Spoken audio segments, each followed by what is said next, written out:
Uncle document పంపిస్తానన్నారు.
Navya, uncle నేను నీకు మళ్ళీ క్వశ్చన్స్ పంపిస్తున్నానమ్మా. నిన్న 1 అవర్కి పంపించింది.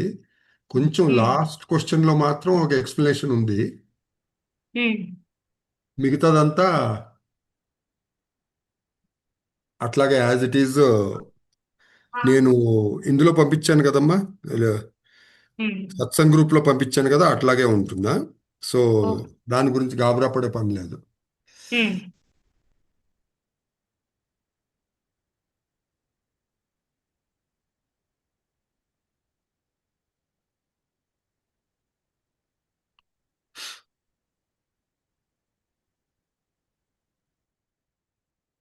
ఎందుకో నా వాట్సాప్ వెబ్ చాలా స్లో అయిందమ్మా, ఎందుకో తెలియట్లేదు.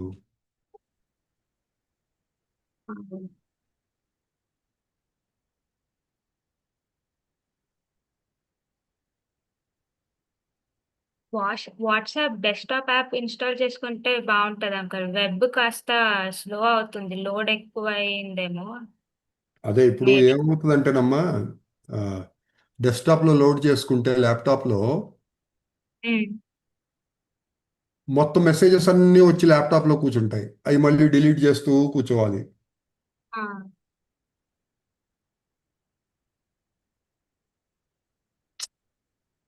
వాట్సాప్ వాట్సాప్ వెబ్ ప్రాబ్లం వస్తుందమ్మా. సరేలే, స్టార్ట్ చేద్దాము. Okay uncle. నీకు అదొకటే పంపిస్తాను అంతే.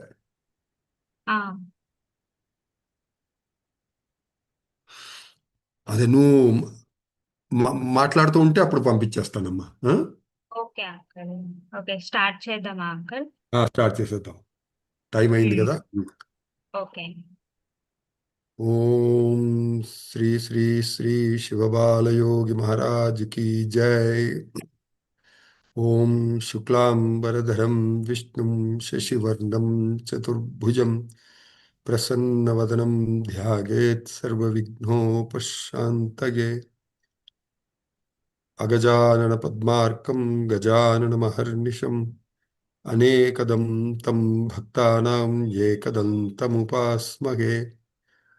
ఓం గురుబ్రహ్మ గురుర్విష్ణు గురుర్దేవో మహేశ్వరः గురు సాక్షాత్ పరబ్రహ్మ తస్మై శ్రీ గురవే నమః।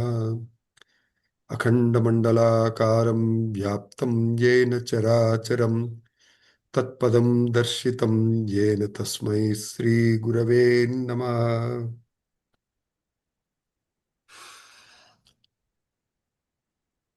Namaste to all the members who are on the Zoom meeting. Okay, so let us begin the session, today's session. Today, Navyata is going to be the anchor for this session. So I request Navyata to start asking the questions one by one so that I can begin the discussion. Sure, uncle. Yeah, Navya, go ahead. So the first question is from Girish Bangalore, uncle. Ah, So I can see Girish Garu in the meeting. ah, So I'll yeah, unmute Girish Garu so that please. he will he will start asking his question. Okay, Navya, go ahead. I have unmuted Girish Garu. Yeah, So yeah, Girish Garu, you can start asking your question. Yeah, good evening to everyone. Jai Shivabalayogi Maharaj ki. So, Jai. question is, Swamiji has asked us to meditate for 1 hour a day, but sometimes it is tough. Even Satyaraju was forced into meditation. So the question is, without the grace also we can't sit for meditation, because sometimes with his grace you sit, it is very effortlessly done. So the question is, without the grace also we can't sit for meditation. So his grace should always be there to involve in meditation also, to sit for meditation. Okay, Girish. Thanks for asking the question. I hope the question is clear. I mean, the way I understand it is, from his argument, what he says is, when Satyaraju was initiated, he was forced to do the meditation against his will. Okay? He didn't want to do it, but the Jangama Devara forced him to sit and initiated him into meditation and made him sit. And he was the one who made him do all the meditation and all the tapas. So he is using that argument to say that, do we have to put our effort to do the meditation, or will Swamiji make us do it without any effort on our part? Hope the question is clear. Okay, Girish. So, is that right, Girish? So, did I get your question correctly? Completely right. Okay, Girish. Now, see, I would like to answer this in two different ways, uh, Girish, but they're complementary. I'm not saying that they're two separate answers, they go together. See, the first thing is, Satyaraju was not initiated into meditation. He was initiated into tapas. Okay. So that is the reason he was immediately put into bhav samadhi. So it was not the regular meditation that we do. No, it's not dhyan. It was bhav samadhi. So as soon as the Jangama touched him on the forehead, on the Bhrukuti, Satyaraju went into a trance, into bhav samadhi. That is the reason he lost all consciousness, okay? External consciousness, external awareness, he totally lost it. That doesn't happen to us, right? Because we are doing only dhyan, meditation. And that's what Swamiji asked us to do, okay? And he asked us to practice the meditation for 1 hour a day. So that we need to do on our own. This is dhyan, not tapas, as Satyaraju was initiated into by Lord Shiva, okay, in the form of Jangama. Now, so that is my first part. It is not dhyan, it is tapas, which is done through bhav samadhi. Okay. Now, the second part of my answer is that Satyaraju was not an ordinary being like us. I mean, I don't mean the child Satyaraju, okay, because he was an ordinary child like any of us, but he was very naughty. He was a village boy. He was of the weaver profession, but otherwise he was a normal kid like any of us. Okay. But the secret is that he was a Karana Janma. So what is the meaning of a Karana Janma? A person who is born for a specific purpose. Not like us, we are born because of our own past karmas and all that. So that is what decides where we are born, as who we are born, and what we do in our life. That is not the case with Karana Janmas. They come here to the earth with a specific purpose and they carry out that duty. Okay. So Satyaraju was a being like that. Okay. A special being who was born to be a guru, to become a guru, and to teach millions of people the path of dhyan. Okay. So that is the reason Lord Shiva appeared as Jangama Devara and initiated him into tapas through bhava samadhi. Okay. Now that may not happen to all of us. Okay. So if we are interested in leading a peaceful life, a balanced life, okay, we need to do the meditation for 1 hour a day using our own effort, putting in our own effort. Okay. Now, if we do that for 1 hour a day, then Swamiji promised us that he will do the rest. He will do everything else that is required to take us forward on the spiritual path. Okay. So we need to put in effort and do the meditation. Now, I would request you to stay on and listen to the last part of my answer to the question 5, the last question. So there I will touch upon how Swamiji was a Karana Janma. Okay, how did we know it? What did Swamiji tell us about it? So there I think you will get a clearer explanation of who Swamiji was. Okay, so please stay on and listen to that.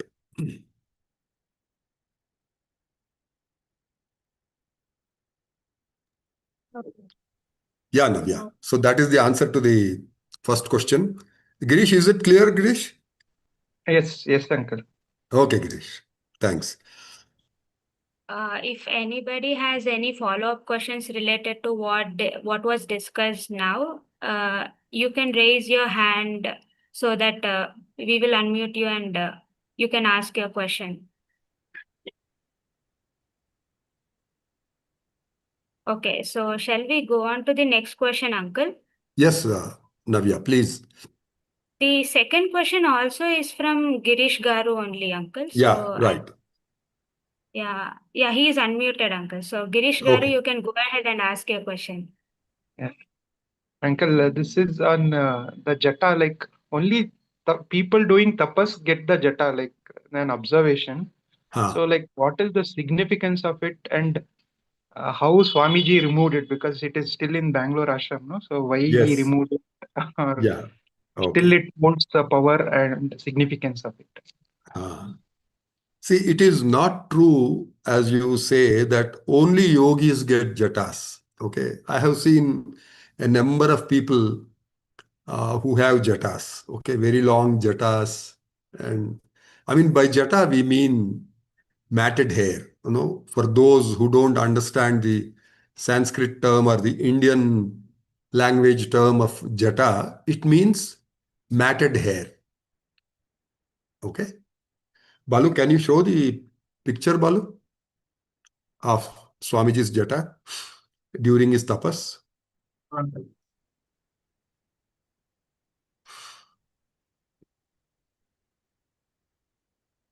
No, Balu, during the tapas. See, what happens is yogis, when they are doing the tapas, they don't wash their hair. Okay. Even if they do, it will be only with plain water, right? They won't use shampoos or conditioners like we do. Okay. Like the normal human beings do. Now we are using shampoos and conditioners, but in earlier days, we used other uh, reagents. Okay. I mean, each area of India has its own reagent that we use. It is called either Sikakaya or Kunkidikaya or something like that, which will remove the oil from the jata, remove the dirt from the jata and make it clean. Okay. Now the yogis don't do that. Okay. Because they are busy with the tapas. Most of the time they are in samadhi. Okay. So that is the reason the hair gets matted, meaning all the hair, they get locked and form a very thick mat like a thing, like it gets woven into a kind of a mat. Now, so this is what we see for Swamiji also. You see the jata. So this is the jata as it was. Uh, I should say probably in the year 68, 69, 70. During that time, Swamiji's jata was like that. He had a huge jata. Okay. So that was how it was.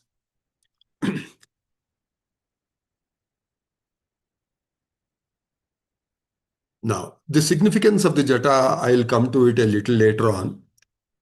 But first, let me explain what happened to the jata and why we see now the jata of Swamiji in the Bangalore ashram. Okay. Now, see, what happened is over the years, I mean, Swamiji completed the tapas in 1961.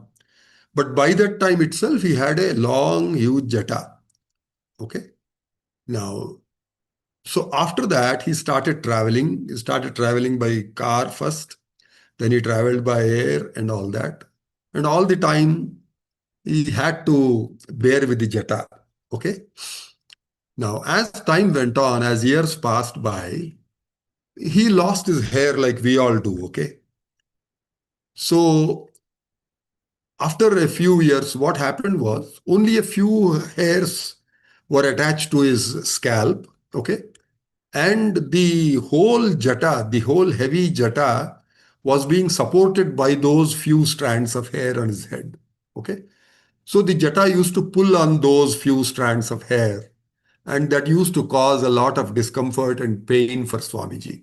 Still, he bore that, and then he used to get along with that as it is. Okay. Now, what happened in the year 1982? He performed the Kaya Kalpa at Adivarappeta. Okay. So during that time, his health suffered a little, and at that time, a few more hairs had come off from his head. Okay. So it became really difficult for him to bear the weight and the discomfort of the jata. See, try to understand this. Swamiji used to get an oil massage every day. Every single day, we used to give him an oil massage. That's what he wanted. Okay. Now, so when we applied oil to the whole body of Swamiji, we also applied oil to his head.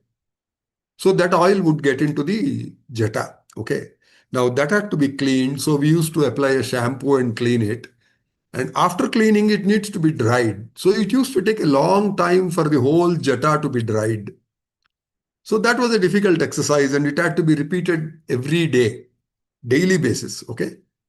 So during that Kaya Kalpa, the hair fell off. Okay. Or only a few strands were left, and Swamiji was finding it very difficult and very painful to continue with the jata. So he asked for the jata to be removed. So in the 1982, in the year 1982, his jata was removed and saved, preserved at his Adivarappeta ashram. Okay. Now, later on in the year 1994, it so happened that Swamiji went to Adivarappeta, and there itself he left his physical body. Okay. Now, so there a decision had to be taken whether Swamiji's physical body should be sent back to, brought back to Bangalore for performing a samadhi, or whether it should be done at Adivarappeta itself. So finally it was decided that the physical body, the holy physical body of Swamiji will be interred at his ashram in Adivarappeta itself. Okay. So when that was done, the jata that was there, the devotees decided that that jata will come to Bangalore. Okay. So that is when, after the Mahasamadhi of Swamiji, immediately after the Mahasamadhi of Swamiji, that jata was sent to Bangalore ashram by Swamiji's car itself. Okay. Now, during that time, we got messages from people in Swamiji's trance stating that the jata of a yogi is equivalent to his holy physical body. Okay. So this is the significance, Girish, that I am talking about. Okay. See, like his body went through the rigors of the tapas for 12 years, the jata was also there. Right. So the jata was with the yogi's physical body throughout the duration of that tapas for 12 years. Okay. So whatever value is attached to the physical body of a yogi, the same value is attached to the jata. And there is also another aspect to it. I'll come to that a little later on. So what we were told immediately after the Mahasamadhi is, although Swamiji's holy physical body will be interred in Adivarappeta at his ashram, his jata will be sent to the Bangalore ashram to be kept there for devotees to see. Okay. So that is the reason the jata was brought back to Bangalore as though it was Swamiji himself, Swamiji's physical body. Okay. It was brought in the same car in which Swamiji traveled in the last few months, So that was the car that had gone to Adivarappeta to help him travel between Adivarappeta and Kakinada and all that. So in the same car, in Swamiji's car, that jata was brought back to Bangalore. And there we got a glass case made, and the jata was kept inside that, and it was preserved from that time onwards. Even now, the jata is available. It is in the Dhyan Mandir at Swamiji's ashram in Bangalore, JP Nagar. So anybody, any devotee who comes there can see the jata there. The same jata which was attached to Swamiji's head during his 12-year tapas. Okay, the same jata is there. Now, the other significance of the jata, is that, see, when a yogi attains Mahasamadhi, his physical body cannot be preserved for long, right? I mean, there are some discussions about some treatments that are done to the body to preserve it, okay? But here I am talking about no such treatments, nothing else is done. If the body is left as it is, it won't last for long, okay? It will be very difficult to preserve the physical body with the blood and flesh and all that. Whereas the jata, it can be preserved very easily, okay? It does not perish quickly. Okay, so that is the reason, actually, the hair is given a lot of value. Swamiji's jata is given a lot of value after his Mahasamadhi, because the body is not available to us anymore, but his jata is available. Okay, and as we were told, the jata is as powerful, if I can use the word, as the holy physical body of the yogi himself. Okay, so it is as holy as the physical body itself, because it was a part of the physical body of the yogi himself, right?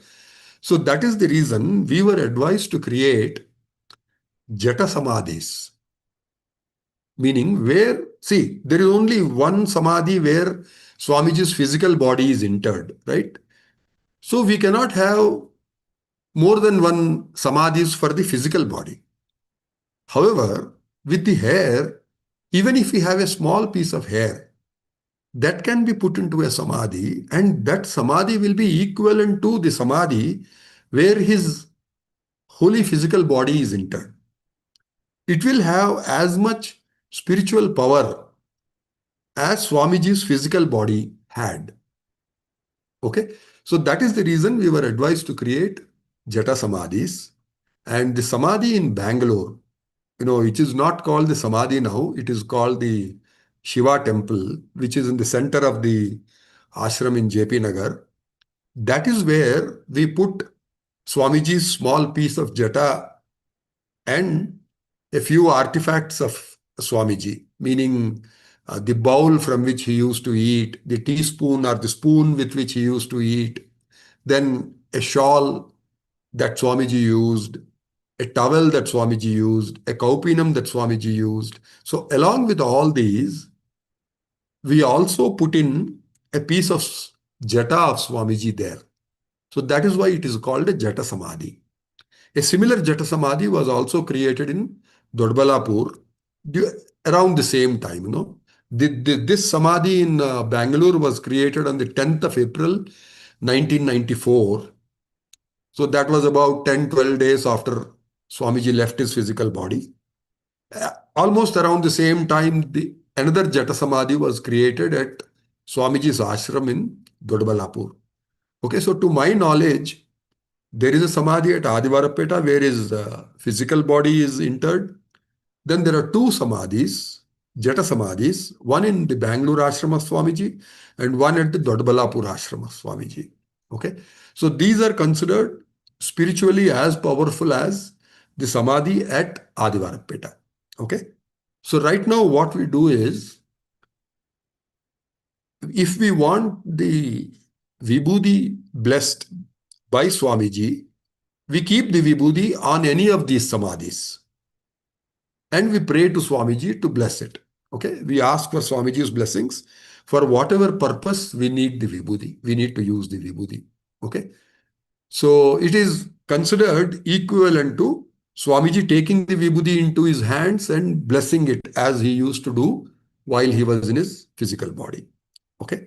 So that is the significance of the Jata and the Jata Samadhi, Girish. I just want to add that, no, I want to ask you, have you heard about the Hazrat Bal Shrine? Near Pakistan? Yeah, it is near Pakistan, but it's not in Pakistan. It is Yeah, actually in India, in fine. Srinagar. Okay, Uh-huh. you can just Google asking Uh, for Hazrat Bal, and you will see that it is actually, I don't know whether it is a single strand or a few strands of the hair of Prophet Muhammad. Okay, so that those hairs or that single hair was in that shrine, which is now called the Hazrat Bal shrine. Actually, it's not Hazrat Bal, but it is Hazrat Bal. Bal meaning hair, right? Hazrat is prophet. So it is the prophet's hair that has been brought by one of his successors, and there is a story behind that, and he sold it off to somebody else, and so that somebody else took it to Kashmir, and then he built a shrine around it. So that is the importance of the hair of a yogi, Girish. Okay, see, now it is about 1,300 years approximately, right, since Prophet Muhammad lived or passed away, attained Samadhi. Okay, so for 1,300 years, even now, that has value, that has the spiritual value. Okay, and I have seen in Google that they don't restrict anybody from entering the shrine. People of any religion can enter the shrine. See, that's what yogis generally do, right? They don't differentiate amongst people of different religions. They allow everyone to come to them. So that is how the shrine in Srinagar is also practicing the same thing. Okay, anybody can go there and have darshan of the prophet there. Okay. Yeah, Girish. So that is the answer, Girish. Thanks, Uncle. Jai Shivabalayogi Maharaj. So now, if I go to Bangalore ashram, I know where to sit and meditate also. Thank you. Well, it may not be always convenient to know. For example, if it rains or if it is too cold, you may not be able to sit at the samadhi because it's an open structure, right? Swamiji wanted it like that. So in the hall, it's more comfortable. That's it. Yeah. Yeah. Yeah, thanks, Uncle. Okay, Girish. Thank you so much for the explanation, Uncle. Yeah. So, if anybody has any follow-up question related to what was discussed here now, can raise your hand so that we will unmute.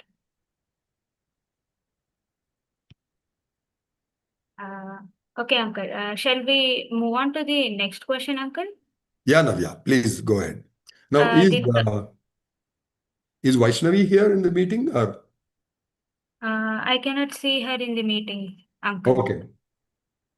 Okay, Navya. Yeah, go ahead and ask the question, please. Okay. The third question is from Vaishnavi, Bengaluru. I vaguely recall a devotee mentioning that Swamiji did not encourage people to speak while in trance. I may not have understood it fully. Could you please share your understanding or experience on this? Okay. Now, that is not true, Amma. I mean, I am speaking to Vaishnavi. See, that is not true. I have not come across any instruction from Swamiji stating that people in trance should not speak. Okay, I have several evidences actually, but I am taking up evidences that are actually recorded and published in Swamiji's books. Okay, to to show you now that no, there was no such instruction, and I am picking up stories. I mean, actually, events, incidents, experiences that happened during Swamiji's lifetime. Okay, what I mean is, even while Swamiji was physically in his physical body, okay, During that time, what happened? I am picking up those stories to tell you that there was no such instruction or guidance from Swamiji that people in trance should not speak. Okay. Now, actually, I will tell you one example where he encouraged people to speak to devotees in trance. Okay. I will come to that story a little later on. But first, what I want to tell you is about a devotee called Krishanlal Ghai. Balu, can you display the photo of Krishanlal Ghai, please?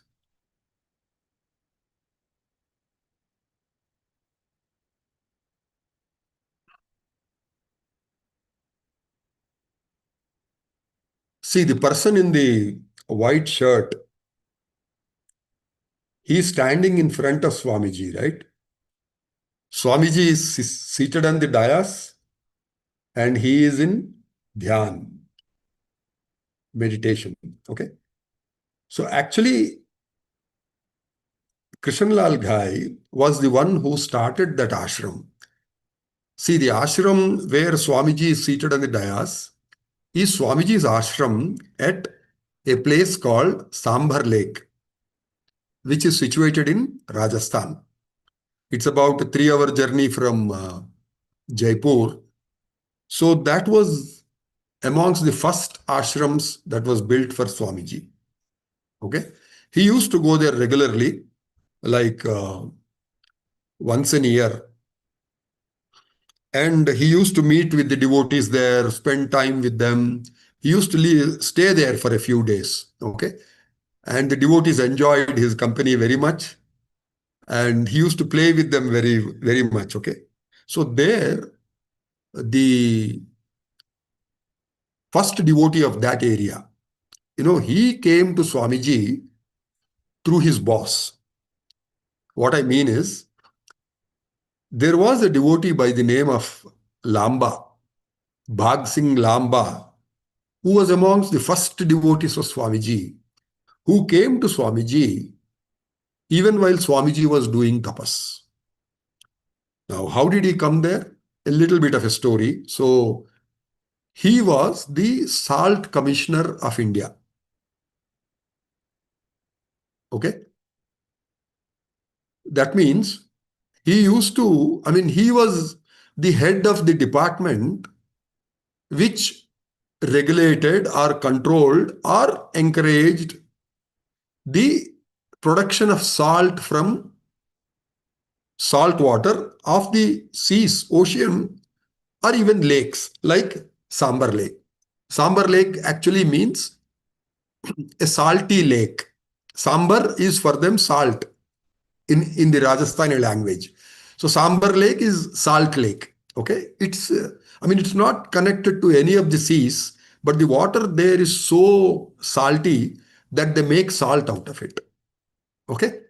So wherever salt was made in India in those days, all that was controlled by the Salt Commissioner of India. He was the head of the department. He came to Kakinada because salt is made in Kakinada from the seawater. Okay. Probably he had an office there or his assistant had an office there. So he came to Kakinada and he heard about Satyaraju, who was doing tapas then, and he came to have darshan of Satyaraju and he had a wonderful experience. Actually, he wrote a book about his experiences. Okay. He was a spiritual sadhaka, but he received blessings from Swamiji and he became very attached to Swamiji. Here in the photograph, the sick person with the turban on his head, he is Bhag Singh Lamba. Where you find that arrow, right? He is Bhag Singh Lamba. He was the Salt Commissioner of India and he became a devotee of Swamiji even while Swamiji was doing the tapas. So he became so close to Swamiji that he was appointed the president of the committee, the ashram committee at Adivarapeta by Swamiji in those days. Okay. Now, as I'm telling you, Sambar Lake was another place where salt was made. Okay. So that also was under the control of the Salt Commissioner, Bhag Singh Lamba. So Mr. Krishan Lal Ghai, whom you saw in the picture in trance, he was an assistant of Bhag Singh Lamba. Okay, so that is the connection, and that is how he was told about Swamiji, and he actually came to Adivarapeta. I mean, Krishan Lal Ghai. Okay, he came to Adivarapeta even while Swamiji was doing tapas, had darshan of Swamiji, and I don't remember whether he was actually initiated at that time itself. And then he returned to Sambar Lake, and then a lot of devotees were collected there for Swamiji, and they invited Swamiji to Sambar Lake. Swamiji went there in the year 1965. When he went to Dehradun, from Dehradun, he went to Sambar Lake. Okay. So since then, they are devotees of Swamiji. Now, Krishan Lal Ghai used to get trance. He used to get Swamiji's trance, and in trance, it seems he used to give a discourse. Okay. Balu, if you can just go back to that picture of Krishan Lal Ghai. He used to give spiritual discourses, and all the people who were there, they used to listen to the discourse. Okay. Now you see here that right in front of Swamiji, he is giving a discourse. See, they are not performing the bhajan, right? You don't see any instruments there. You don't see any people clapping their hands or singing or anything like that, because they are listening to the discourse. And this used to happen almost on a weekly basis. Every week they would gather there, they would do the bhajans, irrespective of whether Swamiji was there or not.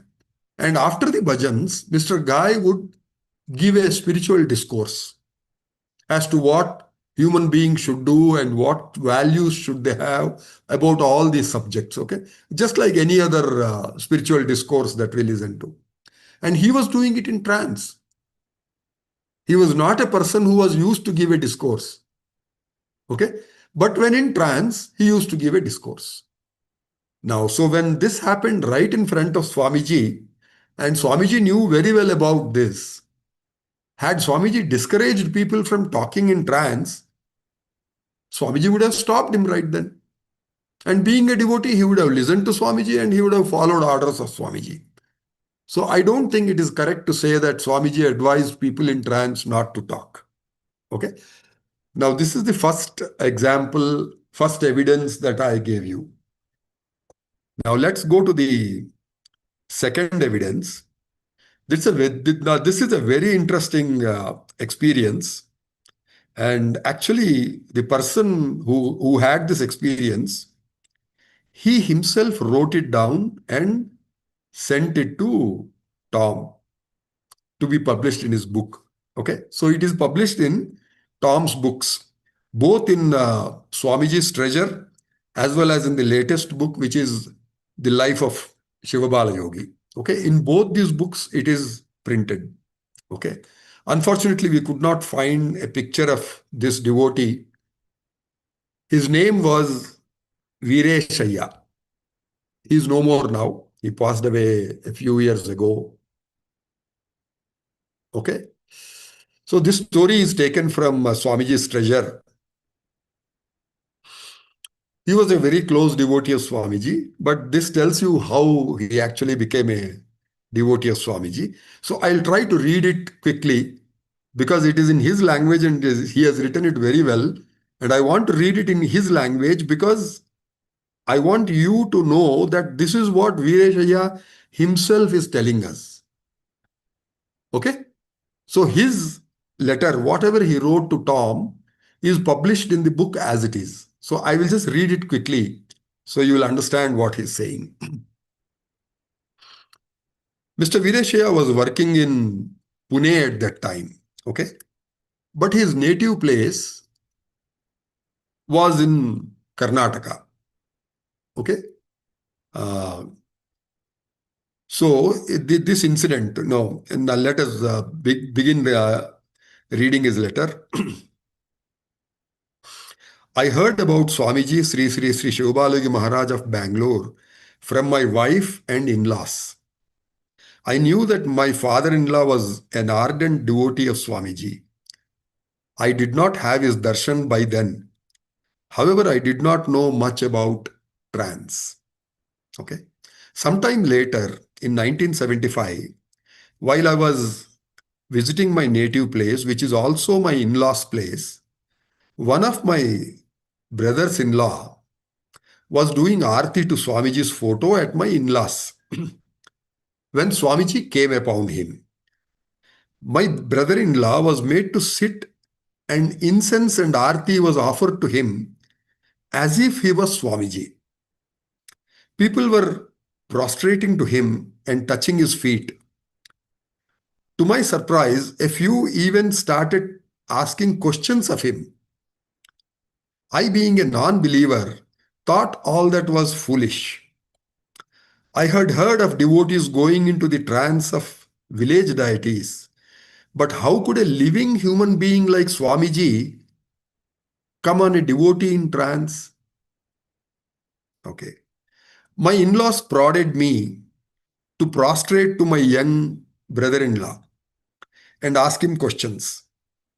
It was embarrassing, but I wanted to test trance. So I also asked some questions. They were related to my job and whether I would get my promotion and the like. I got some convincing replies, but I was only testing, almost taunting the trance. I did not take this incident very seriously. Okay, so this happened at his native place, and also, his in-laws' place. Both are the same. Okay, so he married a girl from his own area. Okay, now, so after that incident happened, the next day I was to return home to Pune. My father-in-law suggested that I could travel via Bangalore and have Sri Swamiji's darshan at the ashram on Bannerghatta Road. See, this was the year 1975, right? So still Swamiji was at the Bannerghatta Road ashram. By then, my curiosity about Swamiji had increased manifold, and I too felt like having Swamiji's darshan. This became the first time I met Sri Swamiji. When I entered the darshan hall, I witnessed the great sight of Swamiji seated on the dais. His sparkling face had a miraculous effect on me at first sight. In those days, he would not wear a shawl. His youthful body and a graceful face gave the effect of a divine presence in the hall. I found a number of devotees dancing in trance outside the hall while the bhajan was going on. This was my first experience of Swamiji controlling the movements of many people in trance while simultaneously talking to the devotees. Okay, so there were some devotees who were in trance, who were dancing outside where the bhajan was going on in the old ashram at Bangalore. At the same time, Swamiji was inside the darshan room, and some devotees were talking to Swamiji. So Swamiji was seated on the dais and he was talking to devotees. At the same time, the trance was going on outside the hall. Okay? Now, as was his custom, when I went to pranam, Swamiji asked whether I had anything to ask. I asked the same questions to Sri Swamiji, which I had asked in my native place from my brother-in-law in trance.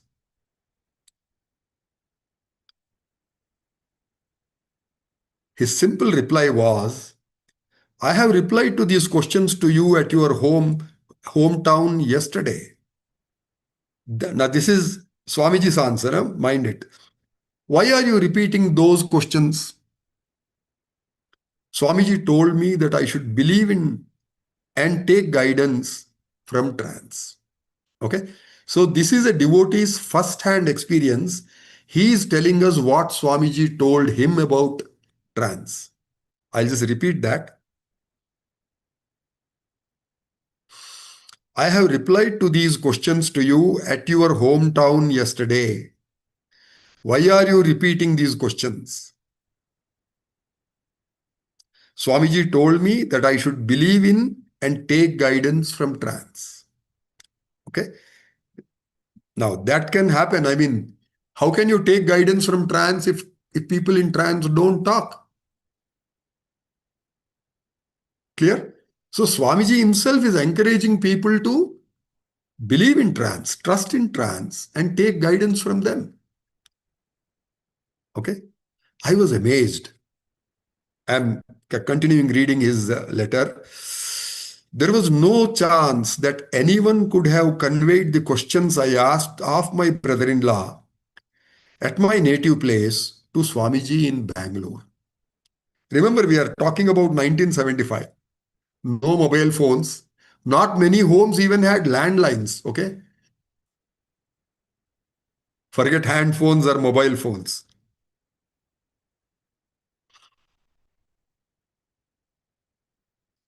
I asked of my brother-in-law at my native place to Swamiji in Bangalore. I was convinced that it was indeed Swamiji who was speaking through my brother-in-law the previous day. I was totally baffled. How could Swamiji do that? It was several years later that I was told that unlike us, normal human beings who have only one astral body each, yogis have numerous astral bodies that keep traveling in the universe to serve devotees. When such a divine or highly evolved astral body takes over the physical body of a devotee, it is said that the devotee is experiencing bhava samadhi. There is no equivalent word in English, so it is translated as trance. Okay? So, this is the experience I wanted to narrate in reply to Vaishnavi's question as to whether Swamiji discouraged devotees in trance from talking. Okay? The answer is no. He did not discourage. Actually, he encouraged. Okay? Indirectly. I mean, he didn't tell the trance people talk. Okay? But he told people like Vireshaya who doubted the answers from trance that no, you should trust them, you should believe them, and you should take guidance from them. Okay? So that is the answer to Vaishnavi's question.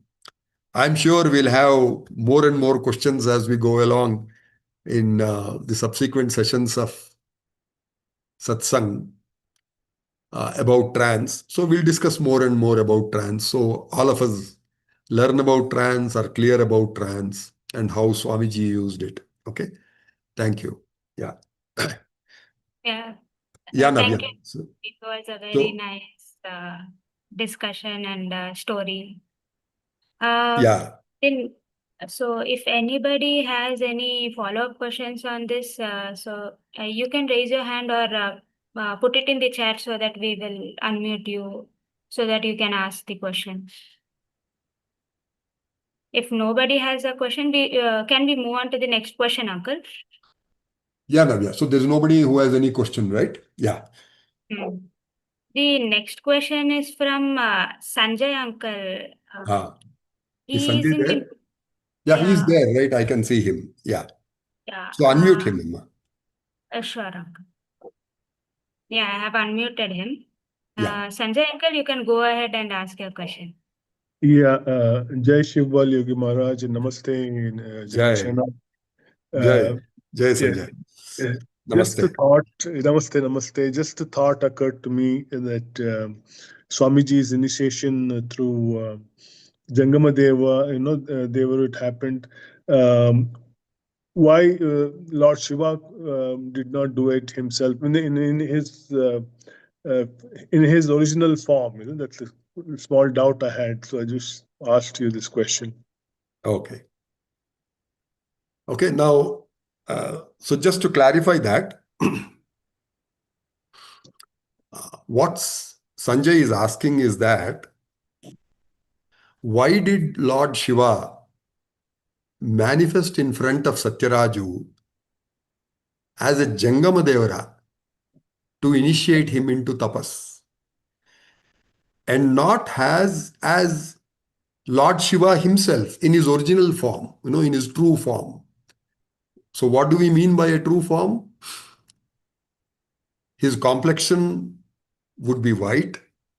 He would be having jatas on his head and a serpent around his neck. He would be holding a trishul. So this is what we hear about Lord Shiva's original form, right? And a damaru in one hand, like that. So that is the original form of Shiva that we know. Okay. But when he manifested in front of Satyaraju, he manifested as a Jangama Devara. Okay. Balu, if you can display the painting.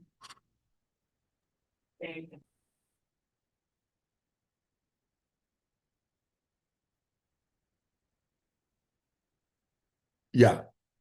So you see the form of a rishi or a muni who is touching the boy who is seated there on his brikuti. So that is the form of a Jangama Devara. Okay. Behind him, the artist has shown Lord Shiva to imply that this Jangama Devara was nobody other than Lord Shiva himself. Okay. So now Sanjay's question is, why did Lord Shiva manifest in this form, in the form of the Jangama, rather than in his original form, which is there behind him? Okay. With a snake in his neck, a trishul, and the Ganga flowing out of his head, and the moon on his head. Okay. Shashidhara. So why did Lord Shiva do that? That is his question. So, Sanjay, I don't have an answer to this question from Swamiji Sanjay because nobody asked him this question. But I am sure if Swamiji were asked this question, his simple and short answer would have been, go and ask Lord Shiva. Okay? I know it's not possible for us to do that. But what I'm saying is, Lord Shiva, Swamiji would not have answered why Lord Shiva took that form. Okay? He would say, you ask Lord Shiva, I don't know. Okay? Whereas my answer to your question is the following. It is a simple answer. See, at that time, Satyaraju was just a 14-year-old boy, a young boy. Okay? He didn't have any spiritual training until then. He was not doing meditation, no other spiritual practice, to my knowledge. He used to go and visit the temple and pray to the Lord, offer him some flowers, okay? But beyond that, nothing else. He was like any of us, like we go to temple and we offer puja to the deities there. That's all he used to do. Besides that, he didn't have any spiritual training or he didn't do any sadhana until then. Okay? So my simple answer is, had Lord Shiva appeared in his true form in front of Satyaraju, Satyaraju would not have been able to bear that vision. Okay? Now, what's the meaning of that? What do I mean by saying that Satyaraju would not have been able to bear that vision? Okay? Now, so to explain that, I will give you a few examples. Okay? First, I will give you the examples, two examples of devotees of Swamiji who had a similar experience. Okay? And let us see what their reaction was. Okay? The first example I am taking is of that of my grandfather. Okay? Now, this experience, my grandfather did not tell me this directly. Okay, but I got this, I was told this by a senior devotee of Swamiji who was in Adivarapeta. Okay, so when I visited Adivarapeta, This experience was told to me after Swamiji's Mahasamadhi. Okay. So the story is this, or my grandfather's experience is this. See, I told you that my grandfather used to go to Adivarapeta pretty often after his first meeting. Okay. So probably during one of those meetings, when he went to Swamiji for darshan, he would have asked Swamiji, Swamiji, can you show me Lord Shiva? Okay. And it seems Swamiji called him forward, applied Vibhuti on his bhrukuti and said, sit down, close your eyes and meditate. So my grandfather, I mean, this I am talking about the Adivarapeta ashram, You have not been there, I think, in the old ashram. It was a small room in which Swamiji used to give darshan. So the devotees used to go and sit there itself for dhyan.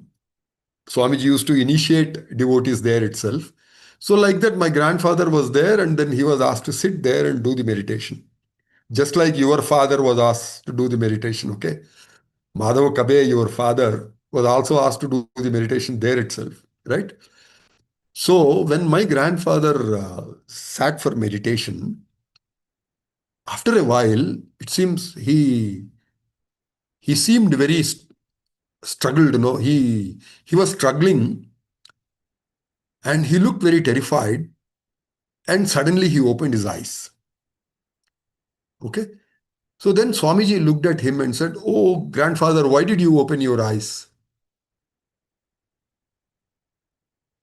Mother Parvati Devi was following Lord Shiva, and had you kept your eyes closed for a few more moments, you could have had darshan of Goddess Parvati also. So my grandfather replied, Swamiji, no, I could not bear the darshan of Lord Shiva. Okay? It is so powerful. What do I mean by power? Just give you a small example. Can we look at the sun directly? We cannot, right? And as the description in the scriptures goes, it is said the gods are Koti Surya Samaprabha, meaning the glow, the light that comes out of them is equivalent to the light of 1 crore suns. Okay, one sun itself we cannot bear.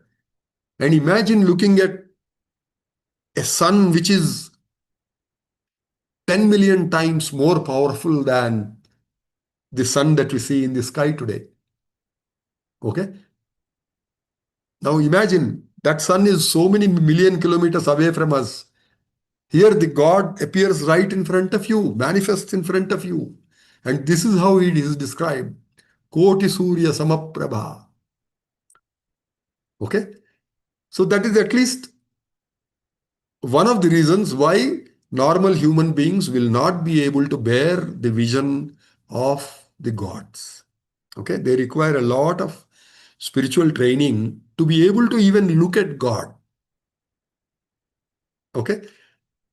So my answer is that, okay, had Lord Shiva appeared as Lord Shiva in his original form, manifested in front of Satyaraju in the beginning of the tapas, when Satyaraju had not undergone any sadhana, he would not have borne that sight itself.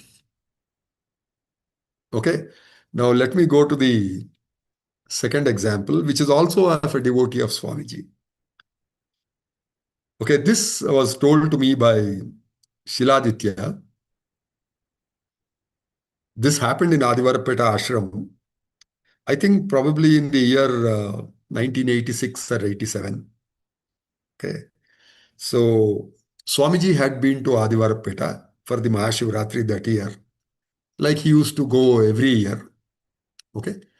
So this year, a devotee by the name of Narasimha Swami, he was a senior devotee, I mean, much older than me in those days itself, right? he went to Adivarapeta to be with Swamiji during that time. Okay. Yeah. So in this picture, uh, you see Swamiji, then you see the arrow there, the small arrow which is moving, the person who is wearing the specs, Yeah. glasses. Is he from Mysore? Yeah, yeah, Sanjay. I mean, you know him very well. You told him. You have told me about him. Huh? Yeah. Okay, right. So Narasimha Swami, so that was his name. Now he used to come to the ashram regularly. Almost every 2, 3 days he used to come to the ashram. And Swamiji used to invite him into his room, into his inner room, behind the dais, behind the meditation hall. So there he used to chat with Swamiji, talk, very casually. And then Swamiji used to feed him dinner there, most of the times. So he would have dinner and chat with Swamiji, take the prasadam, come out and go home. Okay. So he was like that. And now this devotee, he went to Adivarapeta because he wanted to spend time with Swamiji there, I think in Adivarapeta, or maybe Swamiji would have invited him. Please come to Adivarapeta. I am going to Adivarapeta. So there, it seems one morning, the other devotees were giving Swamiji the oil massage, which he used to get every day. Every morning, he would get an oil massage. And after that, he would be given a bath. Okay. So, I mean, the regular way it used to go on was that there would be 4 or 5 devotees who would be massaging Swamiji very strongly, very deep tissue massage, okay? Muscle massage all over the body, his arms, legs, the chest and the stomach and the back, everything, including his head. And while we were giving him the massage, he would talk to us. He would keep talking to us, laughing along with us, making jokes and all that. And devotees also used to enjoy that. We used to talk. Sometimes he used to order tea for us there. So we would have the tea and then continue the massage. It used to go on for probably 2 hours sometimes, 1 hour minimum. So every day it used to go on for 2 hours. So it was a very good, enjoyable time for us. So now that Narasimha Swami was there at Adivarapeta, he was, I think, called to be there in the presence of Swamiji, and then he was enjoying that. And it seems suddenly he looked very terrified. And there in the Adivarapeta ashram, I am talking about the old building, Swamiji's room used to be on the first floor. You had to climb a flight of stairs and then you reach the top floor, okay? So this devotee, Narasimha Swami, he got terrified. Suddenly he got up and then he ran down. Okay? He could not stay with Swamiji. Now the other devotees were watching him and what happened? He was quite normal until now. So what frightened him? I mean, they could not see anything there which could have frightened him. So Shiladitya, it seems, asked Swamiji, Swamiji, isko kya ho gaya hai? Kyun bhag gaya hai? I mean, I'm talking in Hindi, okay? Because Shiladitya would have talked to Swamiji in Hindi. So he asked Swamiji, Swamiji, what happened to this fellow? Why did he run away like that? Swamiji simply said, you go and ask him. So Shiladitya went down and then he found that Narasimha Swami was standing there, I mean, almost at the entrance to the ashram. Okay, he could not withstand the vision that he saw. I mean, he explained that. So he ran from Swamiji as far as he could. So Shiladitya found him, and Shiladitya found that he was still trembling with fear. So then Shiladitya was surprised. I mean, what happened to you? Why are you so frightened? He said, no, no, no, no, no. He couldn't talk properly. He kept saying, no, no, no, nothing. Then he said, no, you please come to Swamiji. The oil massage is still going on.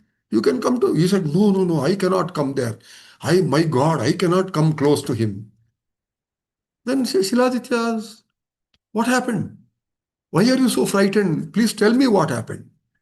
Then it seems Narasimha Swami told Shiladitya, he is Lord Shiva himself.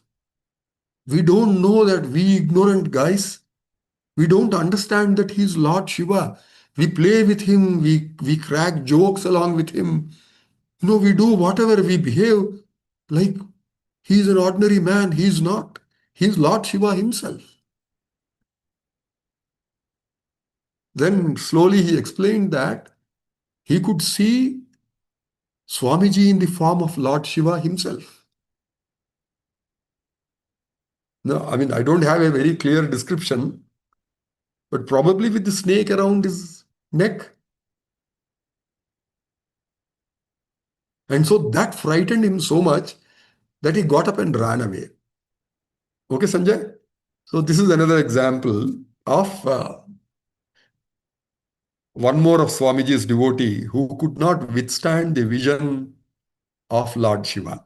Okay, the original form of Lord Shiva. We all see Swamiji, we all used to play with him, joke with him and all that, but not with the original form of Lord Shiva. Okay. Now, I would like to take two more examples. I mean, just to show that this is a wider phenomenon than just limited to Swamiji or Swamiji's devotees.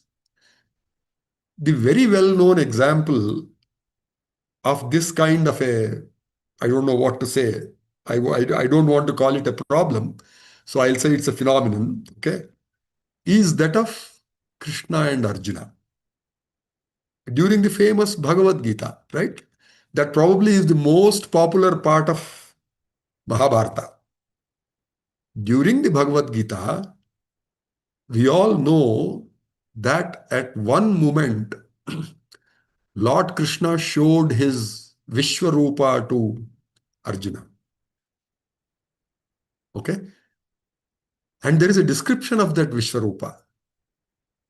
I mean, I'm not so good at Bhagavad Gita. I cannot tell you the description of the Bhagavad Gita, of the Vishwarupa here. But after a while, Arjuna could not withstand that. Okay, and please note, Lord Krishna granted him the divine vision so that he could see the Vishwarupa. Okay, now let me explain this a little bit. There were thousands of warriors standing on the battlefield. Okay, all of them could see Krishna and Arjuna. They were talking to each other. That's what they could see.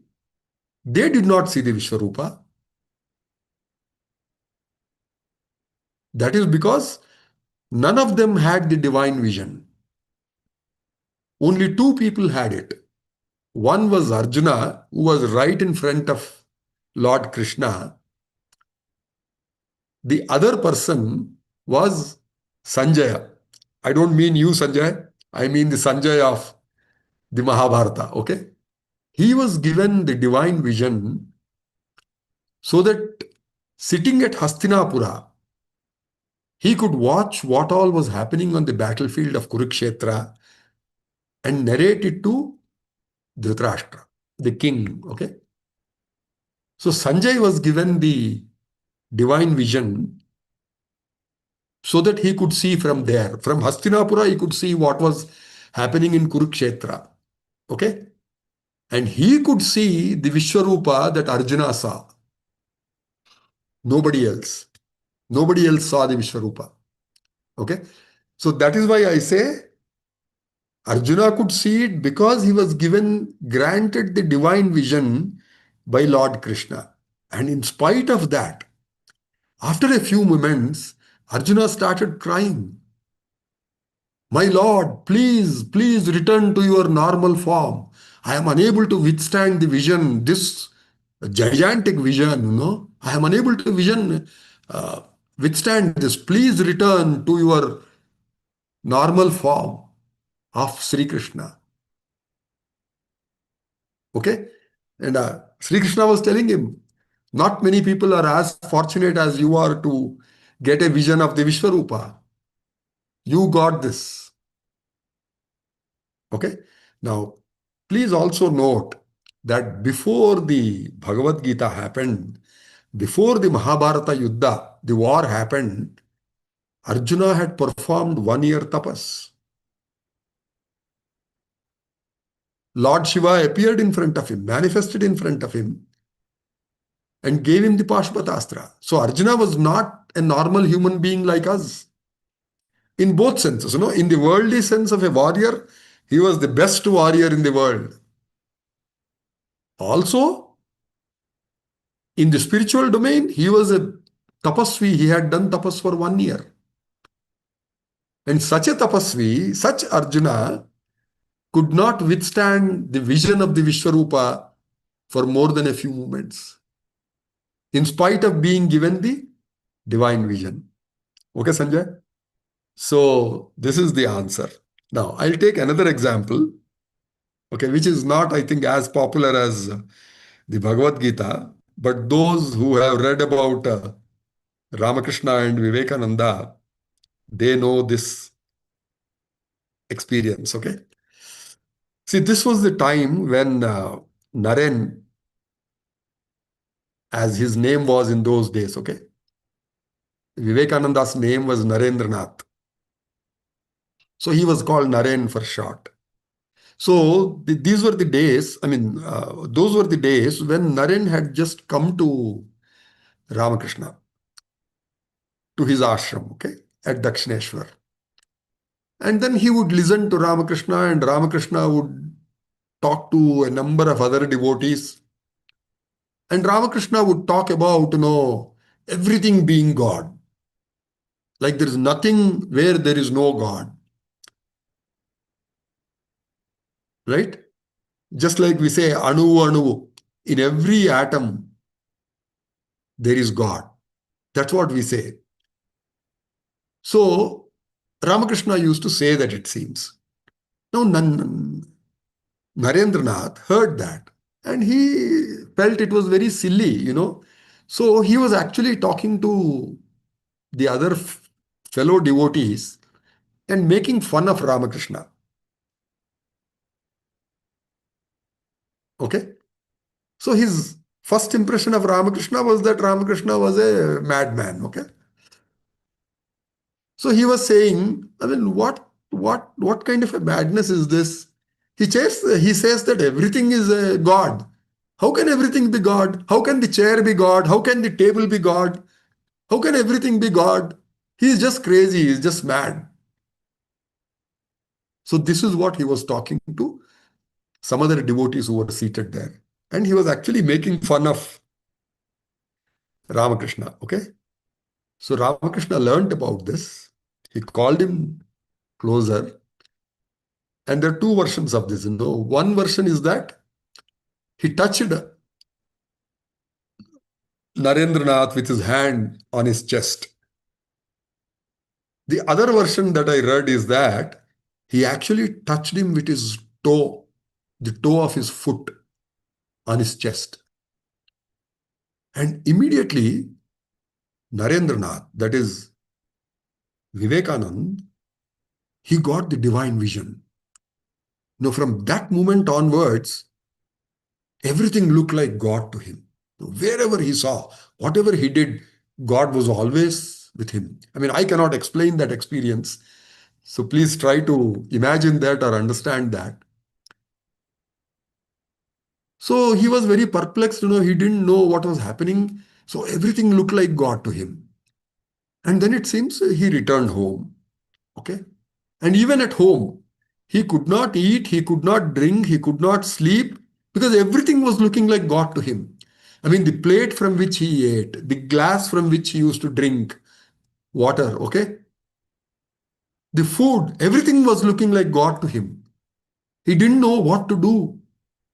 And after a few days, he returns to Dakshineshwar and he begs Ramakrishna, "Sir, please remove this from me. I am totally perplexed. I don't understand this, but I am going mad. So please remove this divine vision that you have given me."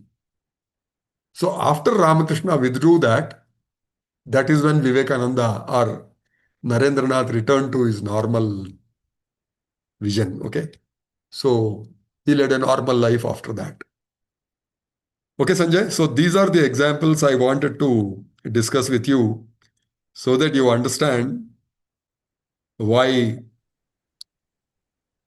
Lord Shiva did not appear in his original form in front of Satyaraju, but appeared in the form of a Jangamadevara. Thank you very much, Okay, Jagdish. Sanjay. Welcome. Namaste. Namaste.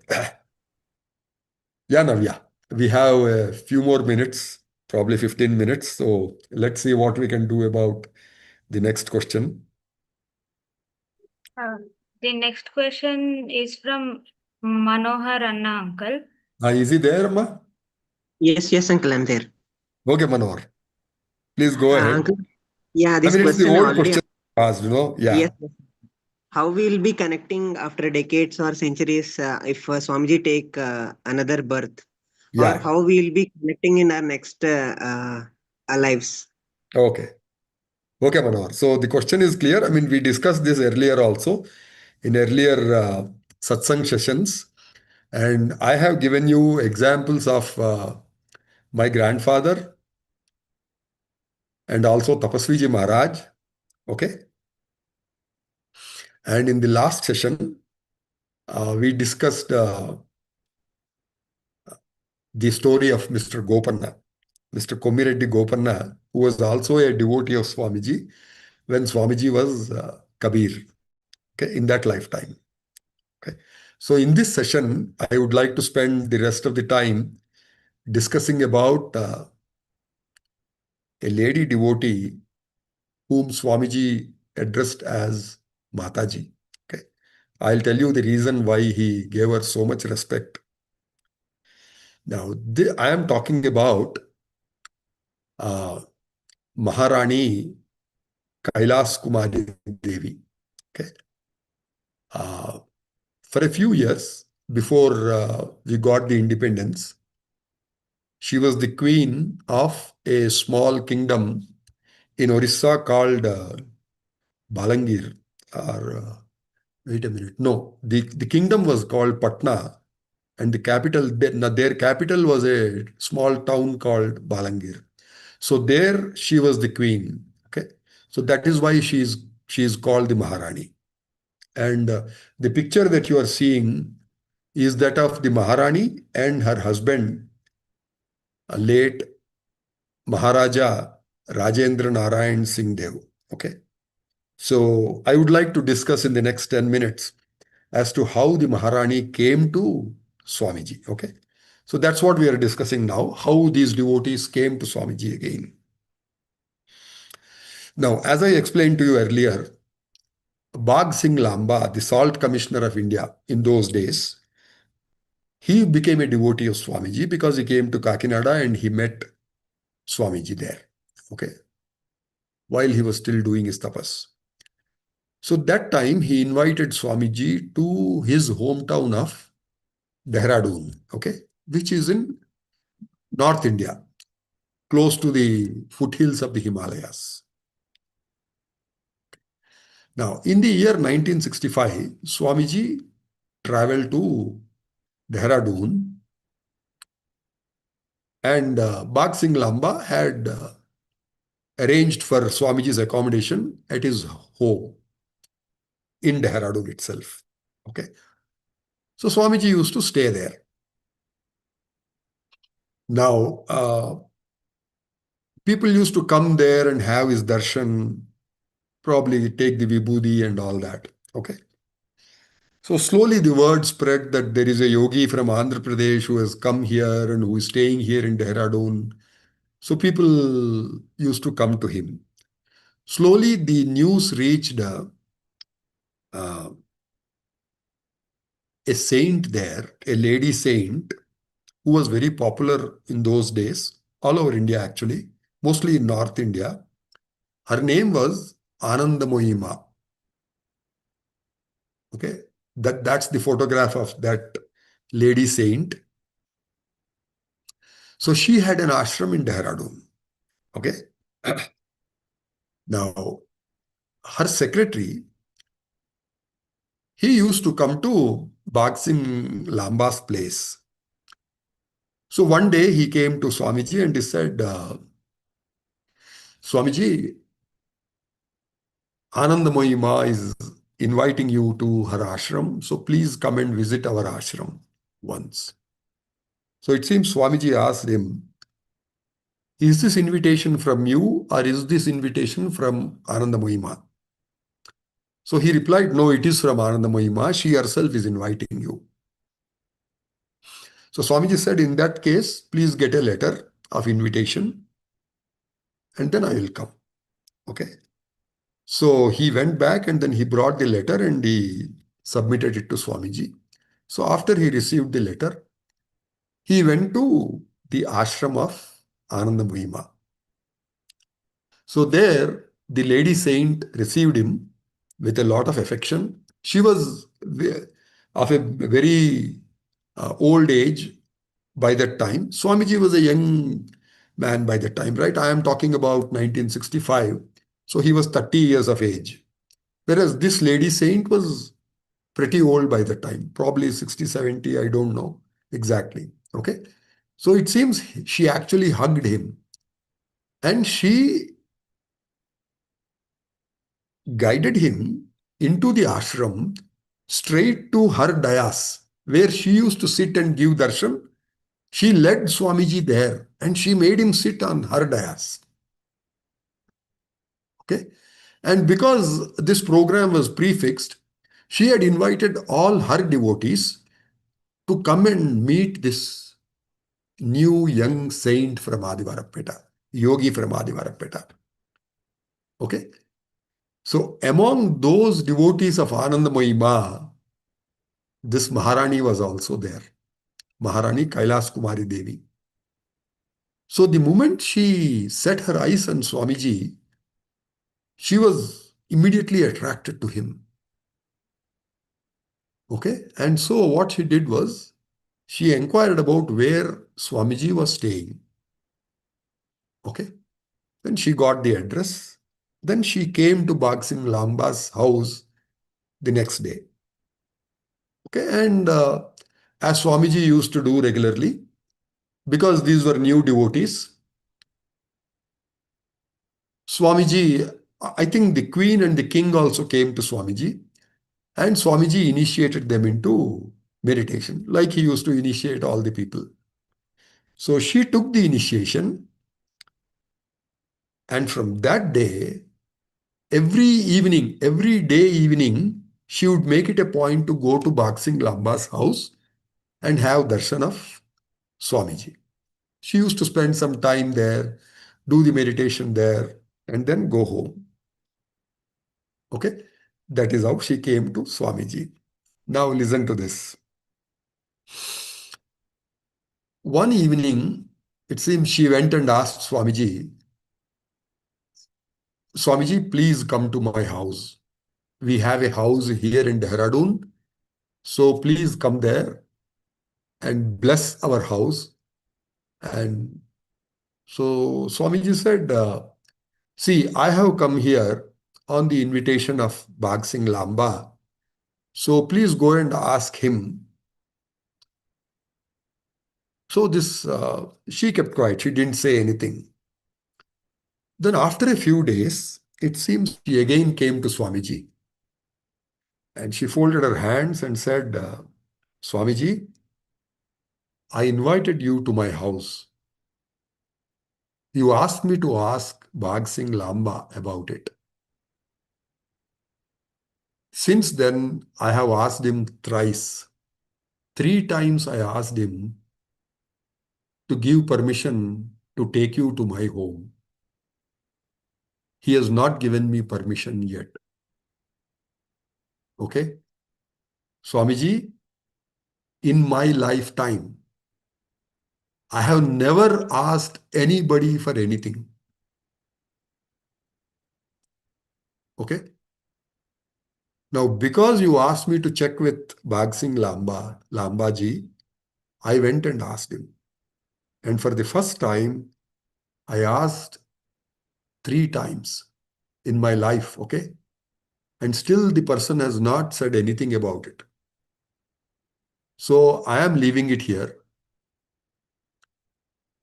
If your grace is upon me, please come to my house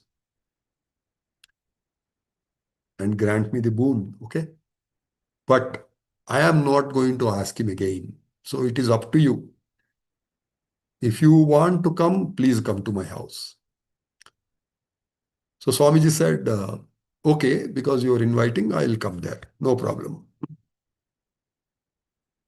That's all. Okay.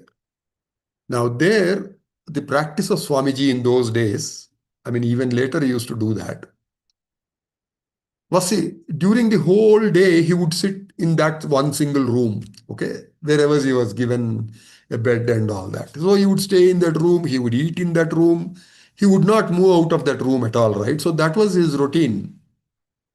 So at the dead of night, late in the night, he would go out for a ride in the car.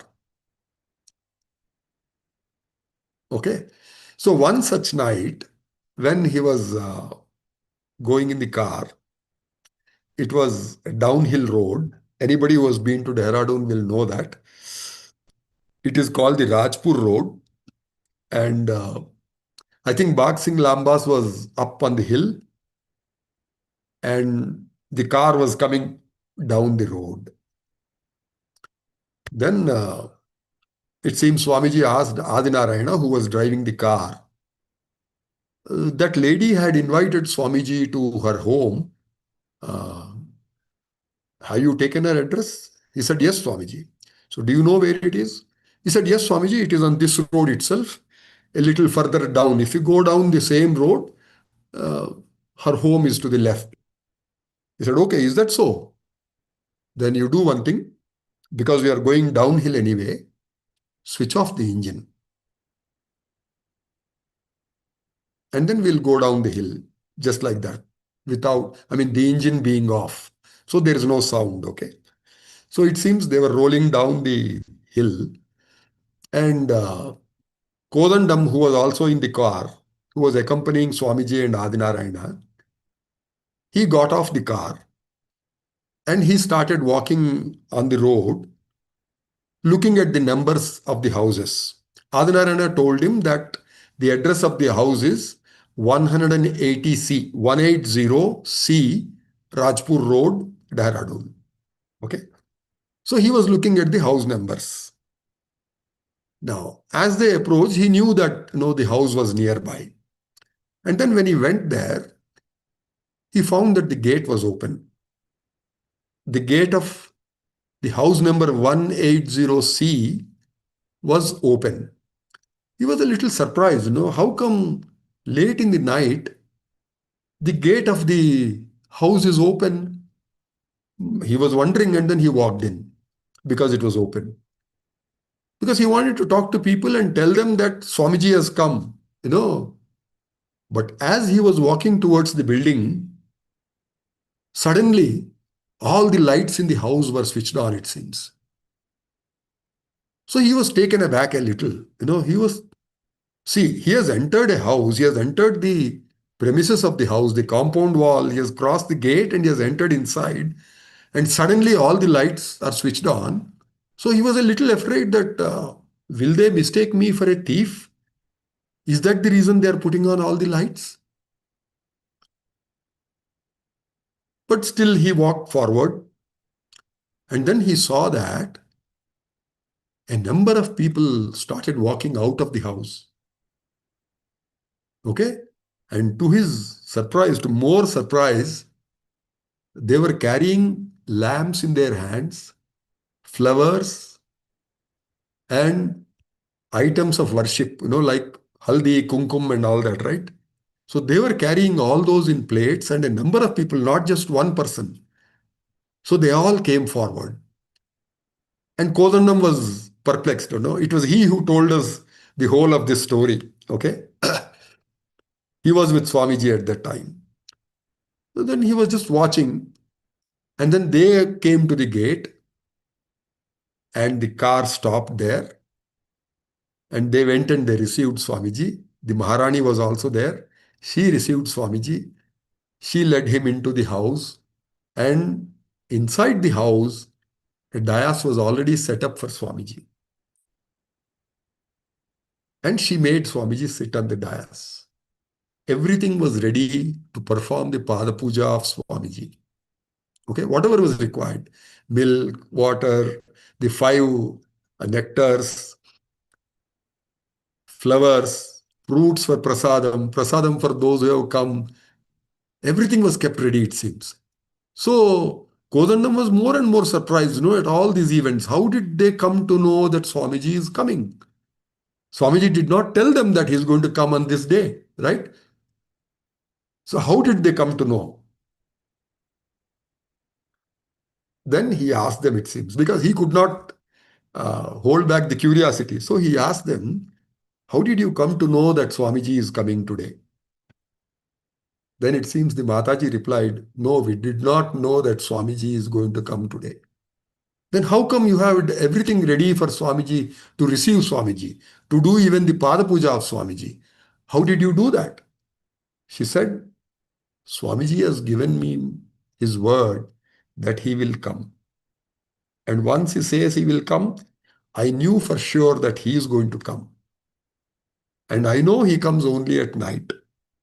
So, since that day that he told me that he will come here, we are doing this every night. Every night we get all this ready and we wait for Swamiji. And if Swamiji doesn't come, we remove all of that. The next night we keep everything ready for him, to receive him. Okay. So this was what Mataji had done. And then, see, we have run out of time. So I'll just finish it quickly. That is how Mataji had recognized Swamiji. Now, what was the connection between Mataji and Swamiji? I am told that in a few of Swamiji's earlier births, she was actually the mother of Swamiji. Okay? But there is another story which Swamiji told us. This is what happened in Kailas, is what Swamiji told us, where it seems Lord Shiva had called for a meeting of all the saints, sages, rishis, munis, and they all had gathered. And then Lord Shiva asked the gathering of all the munis and rishis and all those, saying that, see, the earth is going through a very bad time, and I want one of you to go down there to the earth and do my work there. So who is willing to go? So of all the saints and rishis who were present, nobody accepted the order from Lord Shiva. Nobody came forward to come down to the earth. So at that time, a rishi called Sanat Kumara. There are 4 Balayogis. Sanat Kumara is one of them. And he bowed down to Lord Shiva and he said, Swami, whatever your order is, I will carry it out. So I am ready to take up your mission work. I will go to the earth and do your work. So that Sanat Kumara himself is Swamiji. Okay. My understanding is, Swamiji did not tell me this clearly, but my understanding is all the births of Swamiji that we see, we talked about Kabir Das, we talked about Ramakrishna Paramahamsa, we talked about Nityananda Maharaj, Lahari Mahashai, and there are a number of them. Some published in the books, some are not published in the books. Okay. Now, I feel this is an event which happened much earlier to all of these. It was only after that order from Lord Shiva that Swamiji or Sanat Kumara came down and took all these births. Okay.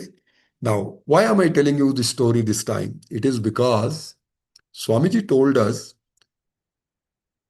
that Mataji Maharani Kailash Kumari Devi was at that time a maid of goddess Parvati. You know, these queens and goddesses, they have a lot of ladies who serve them, right? Help them with their work and they play with them and they do all the work for them. One of those maids was this Mataji Kailash Kumari Devi, it seems. So when Sanat Kumara stood up and offered to come down to the earth, this lady also got up and she offered to Lord Shiva, Swami, I will go along with Sanat Kumara and I will help him carry out the mission. Okay. So that lady is Mataji. Okay. So I will stop it here. I've taken a few more minutes than the promised time. Okay. So with this, I would like to close it.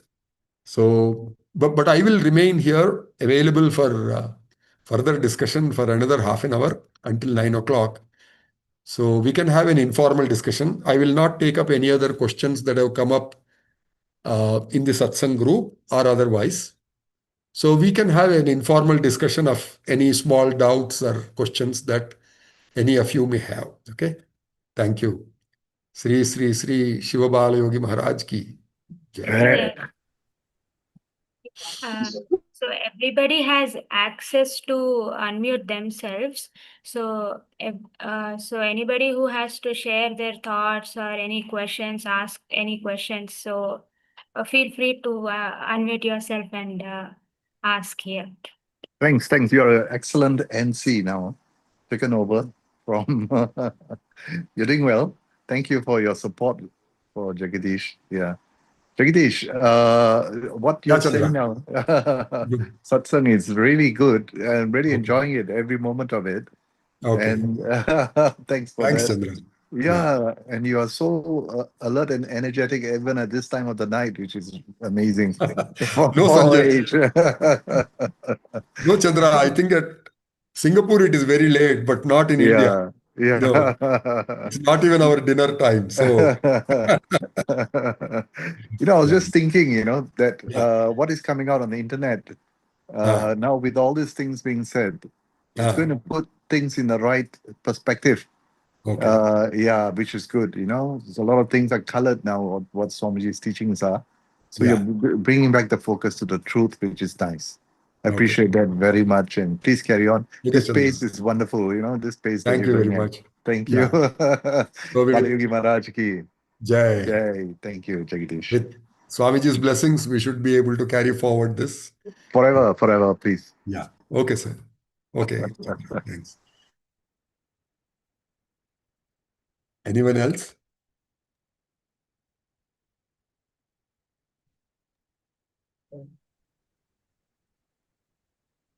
If anybody has any questions, can either put in the chat or can directly unmute themselves and ask. Nupendra ji is raising his hand. Yeah. Okay. Yeah, he's unmuted, uncle. Okay. Yes, Hello, thanks. Bhaiya. Bhaiya, thank you very much. Okay. Your Welcome. sessions are always very enriching, very informative, and very motivating. Thank you very much, Bhaiya. Thanks, Bhaiya. And just anything you'd like to share about Mother Parvatama? Yes, Bhaiya. See, Any what I would like to story? do. I'm sorry. Yeah, please go ahead. One is about Mother's service to Sri Swamiji and Yeah. his devotees. And the other story is about Swamiji wishing to prolong her lifespan. Yeah. Anything that you know. I had heard something from Janal Saab, but I would like to hear more from you. So that's why I asked. Okay, Bhaiya. Thank See, you. my plan was to devote or dedicate some time in the next session, which is the 13th of Sure. June. Sure. Yeah, for this subject, Sure, for dear. Swamiji's Sure. mother, Srimati Allaka Parvatamma Devi. Yes. Okay, that is because the Yes. 15th of June is her anniversary. Yes. And we Yes. observe the anniversary. We have a function at the old ashram here where her samadhi Okay. is located. Okay. So I would like to spend some Beautiful. time next Beautiful. week on that. Okay. Sure. Thanks, Bhai. Thanks for the Sure. suggestion. Sure. Yeah. That's fine. Yeah. Thank you, dear. Okay. Thank you so. Thank So if anybody has any follow-up questions or any questions, you can ask. You can either raise hand or put it in the chat, or you can directly unmute yourself.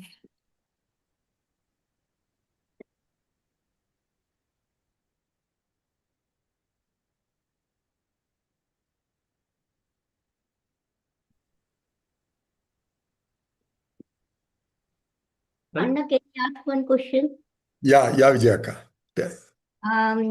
I wanted to know about Anand Mahima. I not heard much, but I heard that she also was a great saint, and there are a lot of good videos, and she has a lot of followers and all. Yeah. But I kind of remember reading something that once one devotee, she was in some Naga trance, and then like something like Anandmayi Mata, she wanted to come and help her out of the trance or something like that. Some story was there like that. Yeah, ma. I know that story. I remember that story. So this was Nagendra Swami, and she was in the snake trance, and she used to get the trance. And it seems one day Anandamayi Ma came and challenged her or something like that, saying that I will take you out of the trance or something like that. But ultimately, she could not succeed in that and she returned back. This is what I heard. And I think I also read about it. Is it in Tom's book, Vijaya? Yes, or night was there. Okay, yeah. So I need to read that again. I remember this much, which is the gist of it. Okay, but let me tell you another small thing about it. See, when Anandamayi Ma's secretary came and invited Swamiji to come to Anandamayi Ma's ashram, Swamiji agreed, as I said, right? As I explained to you, Swamiji demanded a letter, and after the letter was given to him, he agreed to go to Anandamayi Ma's ashram. And before he went there, it seems Kodandam asked Swamiji, Swamiji, who is this lady saint? So Swamiji, it seems, replied to him, and these are his words, replied to him saying, what shall I tell about her? You are going to come there to the Anandamayi ashram by yourself anyway, along with me tomorrow. So when you come there, you will see what she is. Okay, so this is what Swamiji disclosed to Kodandam. Okay, so she was a saint who was capable of going and meeting other saints in the astral plane. That much I know from this story. Okay, now about her challenge of bringing out Nagendra Swami and Nagendra Swami in turn challenging her, saying that no, you will not be able to bring me out of this trance. Okay, that's the other story that I remember reading in Tom's book. Okay, but so this is all we know, Amma. You understand? Okay, thank you. Yeah. Anyone else? There is one question in the chat box, Uncle. Ah, It is from Hari Garu. ah. Sir, in which year from now Lord Kalki will appear? No, we don't know, Hari. Swamiji has not told us in which year Kalki will appear. Okay. So if you're asking me if Swamiji told me anything about it, no, he didn't disclose the year in which Kalki will come out. Every time he was asked about Kalki Avatar, he would say the time is right. The time is now. He will come anytime now. And there are times when he disclosed that Kalki Avatar has already taken birth and is growing up, and he will, expose himself. He will reveal himself when the time is right. But he did not tell us the exact year in which Kalki Avatar is going to reveal himself. Okay?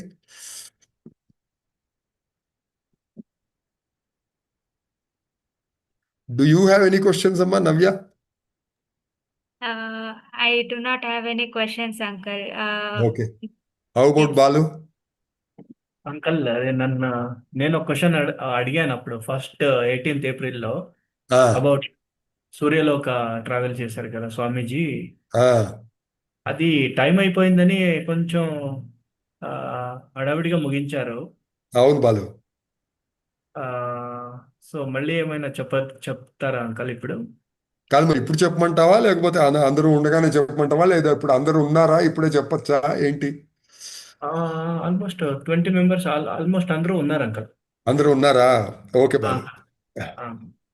See, Balu's question is about Swamiji's travel. Maybe I should not say Swamiji. It is about Satyaraju's travel to the Surya Mandala. Okay. So there I mentioned that on impulse, Satyaraju asked his guru that he wanted to go to the Surya Loka. Okay. Now, we know that that's the only thing that Swamiji asked of his guru. Okay.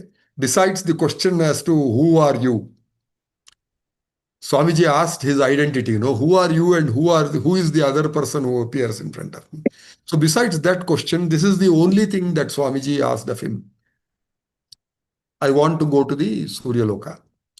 So my thinking is that although it is mentioned as on impulse, Satyaraju asked him, what I believe, this is my personal belief, and I'll tell you why I believe so. See, one of the major missions of Swamiji is to prevent the Third World War from happening. Okay? And more precisely, see, the Third World War is going to be different from the First and the Second World Wars. Okay? I mean, we saw a sample in the Second World War where 2 atom bombs were exploded on Japan, on Hiroshima and Nagasaki. Okay. Now, since then, I mean, we all know how many atom bombs and actually nuclear bombs, which are supposed to be much more powerful than atom bombs. I mean, like 100,000 times more powerful, are there in the armaments of different countries. I think there are about 4, I don't know the exact number. There are about 5 or 6 countries who have the nuclear bombs. Okay. India is one amongst them. So this war is going to be very different. And now, since the Ukraine war and the Iran, Israel and US war, we are seeing a new, what shall I say, new form of the war, where the big weapons are not being used, but tiny weapons like the drones are being used, and they are causing a maximum damage. I mean, relatively compared to even the bigger weapons, they are causing much more damage, right? So the nature of war is changing, and we are using missiles. So there will not be a war fought on the battlefront, on the borders, okay? The war will be fought across the borders, inside the country, okay? Like we have seen happening in the Ukraine war and also in the war on Iran, okay? With the missiles I'm talking about. So we are talking about the Iron Dome, and now Trump is talking about the Golden Dome. So the whole nature of war is going to be very different. Okay. But I am looking at the aspect of the nuclear war. The next war is going to be a nuclear war. Okay. Where people will go beyond control or lose control, and there could be some nuclear explosions. Okay. The bombs are ready. Only the trigger has to be pressed. Sorry. Okay. Now, so what I feel is that because it is part of his mission, it's not the whole of his mission. There are a lot of other things that Swamiji does, has been doing, and did and will do in future. But out of all that, one very important part of his mission is either making sure that the nuclear weapons are not used, or even if they are used, the damage caused by them is limited. Not like we are talking about, the whole earth will get destroyed. There will be pralaya and all that, right? Swamiji did not agree with that. He said it depends on where the nuclear radiation spreads. Okay? So it is not true that the whole world will perish. Okay? He said wherever the radiation goes, okay, only there you will find a lot of damage. The rest of the world will survive, and it will continue like that. Okay? So now the question that is asked, why did Satyaraju want to go to the sun? Okay. Now, in our solar system, okay, the sun is the only star. And it is only in the sun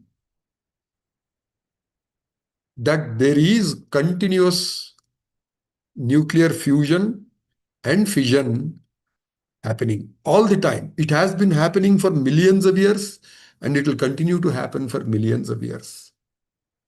Okay. So my belief is that Satyaraju had to get a first-hand experience of what that nuclear energy is. Okay. Now, the only place he could have got it is in the sun.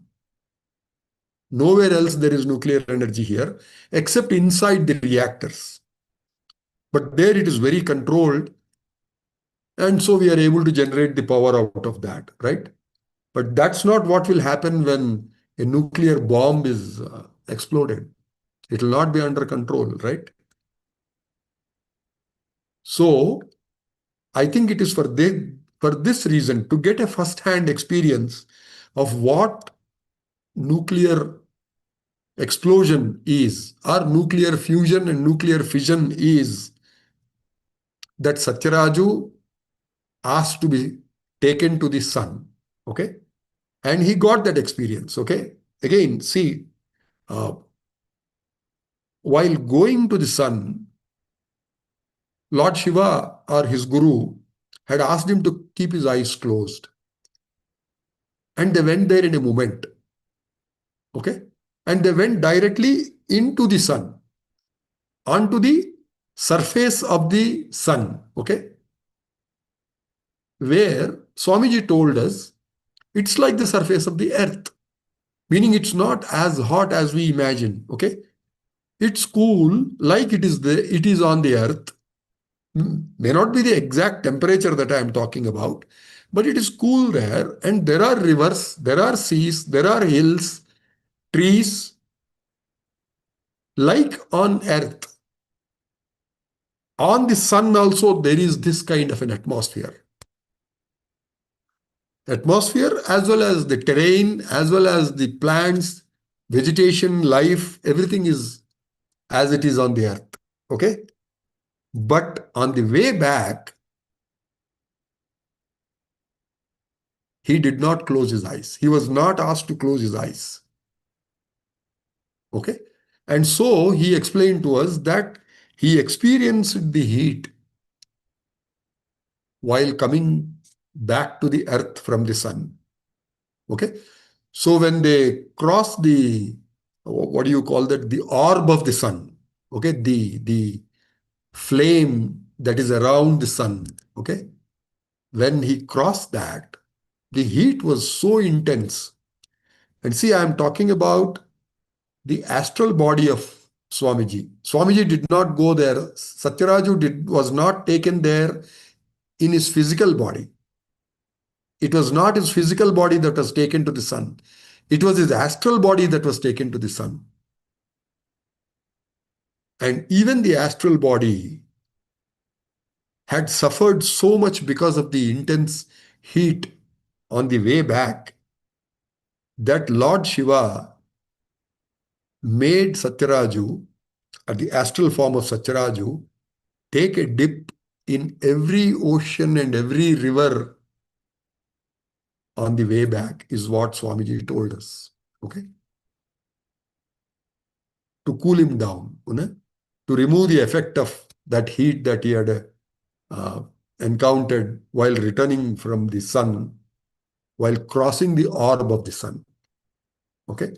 So this is my belief. I think Satyaraju was to experience that nuclear energy of fusion and fission uncontrolled, so that he can carry out his mission of protecting us, protecting the earth from such nuclear explosions. Okay. Now, this is the theory, Balu. This is what my belief is. I don't know if it is a theory, but if it is a belief that I have. It's not there in any of the books or anything like that. It's my own belief. That's all.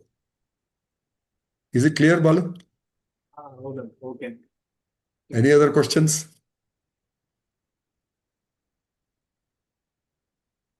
There is Yeah. a question from Manohar Anna uncle. Ah, Like now, as we have only 1 minute left, so yeah. anyhow we will be saving the chat. Yeah.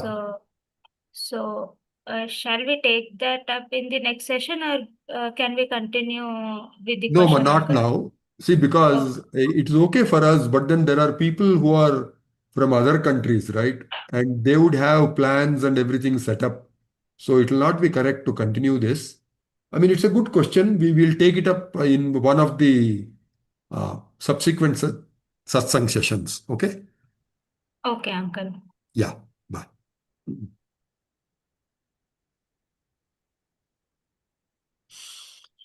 Om Shri Shri Shri Shivabalayogi Maharaj ki Jai. Jai. Jai.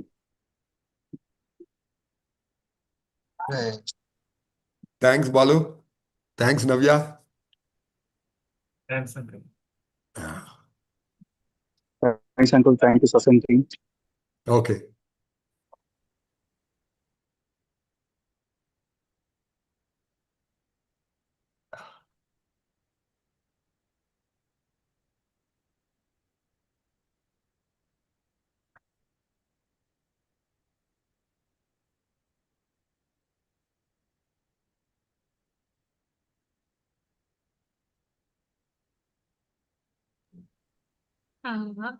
Meeting ನ close ಮಾಡೋದಾ uncle?